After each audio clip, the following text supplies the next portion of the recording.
இயேசுவின் பரிசுத்த நாமத்திற்கு மகிமை உண்டாவதாக. நான் பரிசுத்தாவியை பெற்றவுடன் என் காதில் கேட்ட சத்தத்தை நான் உங்களுக்கு சொல்கிறேன். யோவான் சுவிசேஷம் 16ஆம் அதிகாரம் 8ஆம் வசனத்தில் சொல்லப்படுகிறபடி அவர் வந்து பாவத்தை குறித்தும் நீதியை குறித்தும் நியாய தீர்ப்பை குறித்தும் அவர் உலகத்தை கண்டித்து உணர்த்துவார்.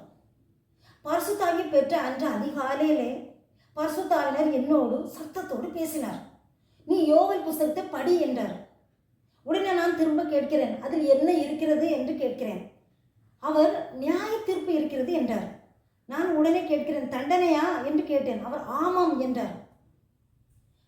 அப்போது இந்த வார்த்தை சொல்லும்போது யோவேல் புஸ்தகம் இப்படி வேதத்தில் இருக்கு என்று எனக்கு தெரியாது.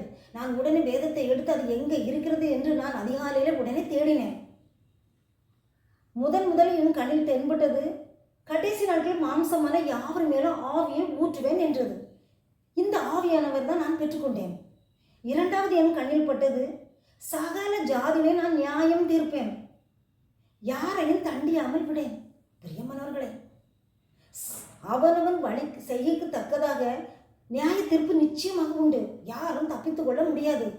அதனால் நீங்களும் இதை அறிந்து கொண்டு உணர்ந்து கொண்டு இந்த உலகத்தில் யாருக்கும் அநியாயம் செய்யாமல் நீதியோடு வாழுங்கள்.